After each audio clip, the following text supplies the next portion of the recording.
Hello friends, subscribe my channel. Hello friends, Hari Om. कैसे हैं आप लोग? आई होप आप लोग अच्छे ही होंगे। सबकी दीपावली अच्छे से निपट गई होगी, भाई दूज में निपट गया होगा। अब तो सब फ्री हो गए होंगे। अब बढ़िया बढ़िया ब्लॉग बनाइए और मिलिए हमसे भी और हम आपसे मिले। इसी बहाने हम लोगों का मिलना जुलना होता है, नहीं तो कहाँ कोई किसी से मिल पाता है।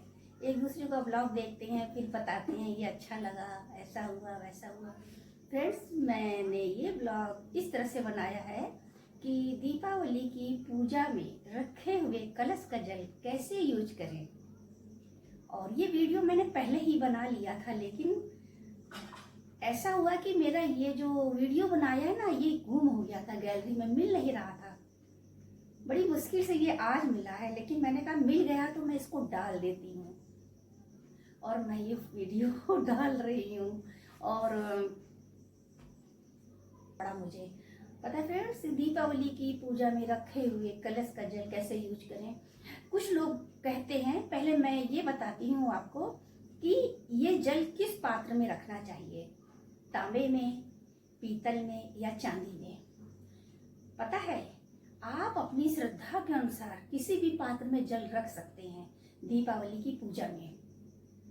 और आप इसको रख सकते हैं। और पूजा के बाद कैसे यूज करना है मैं बताती हूँ। 1 मिनट में यही रुकती हूँ, आपको ये बताती हूँ। कुछ लोग ना सुबह उठ के बिना नहाए धोए अपने दरवाजे पे जल छिड़कते हैं। तो हमारी समझ से, हमारी गुरु की समझ से ये बिल्कुल मतलब नहीं होना चाहिए। मतलब हम लोगों ने सारी रात सोए हैं और हम सही भी नहीं है, साफ सुथरे नहीं है, पूजा पाठ नहीं किया, मतलब इस तरह से जल नहीं छिड़कना चाहिए। पहली बात, रात में जब हम सोते हैं और सुबह उठ के मैं जल छिड़कती हूँ, तो जहाँ दरवाजे पे जल छिड़कते हैं वहाँ पितरों का वास होता है। हम जल छिड़केंगे तो वो हमको आशीर्वाद देंगे, इसलिए जल को नहा धो के छिड़कना चाहिए। झाड़ू लगाने के बाद, पूजा के बाद अच्छे से आराम से, लेकिन आपका नहाना बहुत जरूरी है।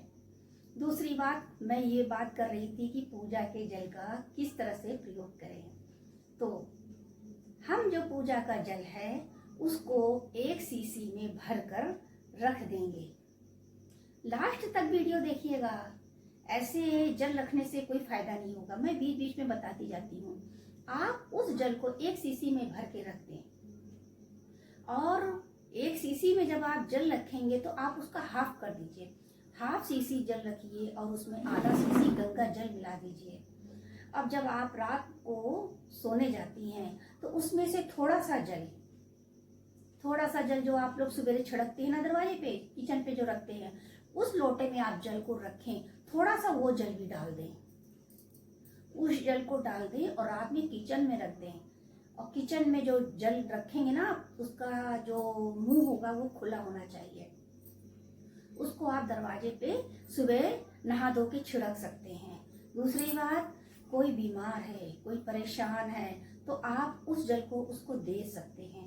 दूसरी बात कि अगर किसी की दुकान में काम नहीं चल रहा है, आप इसको अच्छे से छिड़क सकते हैं। और इस जल को पूरा साल आपको प्रयोग करना है, दिवाली वाले दिन तक। और इस जल से आप थोड़ा सा जल पूरे घर में भी छिड़क सकते हैं। आप पोछा लगाते समय छिड़क सकते हैं। मतलब इस जल का जब आप सुबह छिड़केंगे अपने देहरी में, तो पितर लोग आपको आशीर्वाद देंगे, आपको आशीर्वाद भी मिलेगा। ऐसा नहीं है कि इस जल को आपने छिड़का तो आप ड्यूटी मत करिए, आप श्रद्धा से करिए, आप विश्वास से करिए। कहते हैं ना, श्रद्धावानम लभते ज्ञानम, श्रद्धावान को ही ज्ञान लगता है। श्रद्धा में तुम्हारी वो असर चाहिए, असर चाहिए। तो हम एक दिन दिवाली क्यों मनाएं, पूरे साल दिवाली मनाते हैं। कैसे मनाते हैं? हम उस जल का पूरे साल प्रयोग करते हैं। हम उस पानी को, किसी को कुष्ठ रोग है, कुछ है, उसको नहाने में भी थोड़ा सा डाल सकते हैं। हम जैसे कि ना, कोई तीज त्योहार होता है, गंगा नहाना है और हम गंगा जी नहीं जा पाए, तो हम उस जल का प्रयोग कर सकते हैं। और इसको अच्छे से रखने से भगवान का आशीर्वाद भी मिलता है। पता है, अगर आपने चांदी के लोटे पे जल रखा हुआ है तो पता है इसको रखने से, चांदी में जल रखने से क्या फायदा होता है?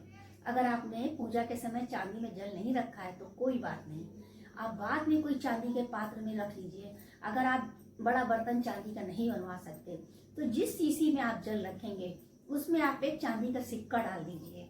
अगर आपके पास चांदी का सिक्का नहीं है तो आपके पास कोई अंगूठी हो डाल दो, मतलब चांदी की कोई चीज आप डाल दीजिए।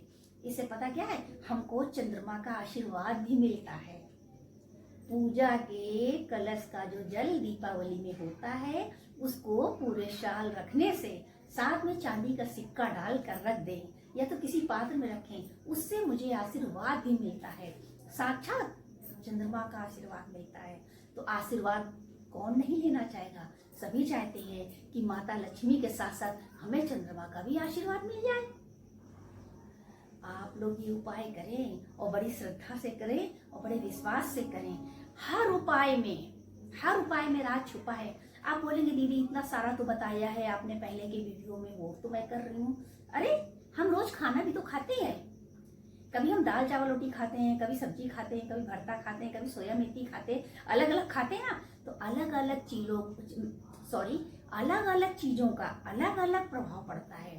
तो बस हम पता क्या करते हैं, हम 1 घंटा पंचायत कर सकते हैं अगल बगल में बैठकर, हम नाटक देख सकते हैं 1 घंटा, लेकिन ये काम नहीं कर सकते हैं। हम डॉक्टर को पैसे दे सकते हैं लेकिन थोड़ी देर अपने ऊपर नहीं यूज कर सकते हैं। अरे घर आपका है, बच्चे आपके हैं, पति आपका है, तो थोड़ा सा करिए ना। करने में क्या अलग अलग प्रभाव पड़ता है। तो बस हम पता क्या करते हैं, हम 1 घंटा पंचायत कर सकते हैं अगल बगल में बैठकर, हम नाटक देख सकते हैं 1 घंटा, लेकिन ये काम नहीं कर सकते हैं। हम डॉक्टर को पैसे दे सकते हैं लेकिन थोड़ी देर अपने ऊपर नहीं यूज कर सकते हैं। अरे घर आपका है, बच्चे आपके हैं, पति आपका है, तो थोड़ा सा करिए ना। करने में क्या जाता है। और मेरे को तो आता था तो मैंने बताया और मैं यूज करती हूँ। और कहिए तो मैं आपको, चलिए मंदिर में आपको दिखा देती हूँ, मेरी शीशी रखी हुई है। अगर आप पीरियड से हैं तो आप इस जल को कतई मत छूएं, ये जल अशुद्ध हो जाएगा और आपको पाप भी पड़ेगा। आप दीपावली की पूजा करते हैं तो पूरे घर की सफाई करते हैं, घर का कचरा फेंकते हैं, नई नई चीजें लाते हैं, तो ये वही जल है जिसके लिए आपने इतना सारा किया था। तो इस जल को बिल्कुल शुद्ध रखना है, कोई छुए ना, किसी की परछाई भी ना पड़े, ऐसी जगह आप रखिए। और माता का मंदिर तो सबसे अच्छी जगह है कि माता लक्ष्मी के पास इस जल को रख दिया जाए पूरे साल। और आधी शीशे में गंगा जल जरूर मिला के रखिएगा और उसके फूल जो पड़े हैं वो हटा दीजिएगा, छान दीजिएगा, क्योंकि पूजा करते समय कभी चूरा गट्टा वगैरह कुछ ना कुछ पड़ जाता है ऐसे ऐसे करते हुए। और फूटी किस्मत भी बदल जाती है, धन की वर्षा होने लगती है। एक दिन की पूजा के लिए आप इतना खर्चा करते हैं कि माता रानी खुश हो जाएंगी, हमको आशीर्वाद देगी। तो सोचिए पूरे साल माता रानी का जल अगर आप घर में छिड़केंगे तो क्या से क्या हो जाएगा, मैं अपने मुंह से क्या कहूँ। आप करिए फिर देखिएगा, अरे आपकी ना जाने वाली बीमारियां भी चली जाएंगी। और मैं ज्यादा कुछ नहीं कह सकती। मैं अनीता संत आप सबसे हरिओम करती हूँ और ईश्वर ने चाहा तो मैं आपसे फिर मिलूंगी। और भगवान करे ऐसे ही सबके जीवन में दिवाली आती रहे और माता रानी का आशीर्वाद सबको मिलता रहे। और आप लोग ऐसे ही दीपावली में कलश स्थापित करते रहे और माता रानी का आशीर्वाद आपको जरूर मिले। तो फिर फ्रेंड्स हरिओम, सबको अनीता संत का हरिओम दोबारा से बोलती हूँ और फिर से बोलती हूँ, आधी शीशी में गंगा जल जरूर मिलाइएगा, पीरियड में मत छुइएगा और माता रानी की कृपा आप पे बनी रहेगी। और आप मुझसे जुड़े रहिएगा, धीरे धीरे मैं आपको कुछ न कुछ जरूर ला के देती रहूँगी। वैसे तो मेरे पास पिटारा है लेकिन इसका यूज नहीं करती थी कभी भी, और लेकिन मुझे लगा अब करना चाहिए तो मैं करती हूँ। बाकी बातें बाद में होंगी, बार बार मैं हरिओम। हेलो फ्रेंड, हरिओम, कैसे हैं आप लोग? आई होप आप लोग अच्छे ही होंगे। सबकी दीपावली अच्छे से निपट गई होगी, भाई दूज में निपट गया होगा, अब तो सब फ्री हो गए होंगे। अब बढ़िया बढ़िया ब्लॉग बनाइए और मिलिए हमसे भी और हम आपसे मिले। इसी बहाने हम लोगों का मिलना जुलना होता है, नहीं तो कहाँ कोई किसी से मिल पाता है। एक दूसरे का ब्लॉग देखते हैं, फिर बताते हैं ये अच्छा लगा, ऐसा हुआ वैसा हुआ। फ्रेंड्स, मैंने ये ब्लॉग इस तरह से बनाया है कि दीपावली की पूजा में रखे हुए कलश का जल कैसे यूज करें। और ये वीडियो मैंने पहले ही बना लिया था, लेकिन ऐसा हुआ कि मेरा ये जो वीडियो बनाया है ना, ये गुम हो गया था, गैलरी में मिल नहीं रहा था। बड़ी मुश्किल से ये आज मिला है, लेकिन मैंने कहा मिल गया तो मैं इसको डाल देती हूँ। और मैं ये वीडियो डाल रही हूँ।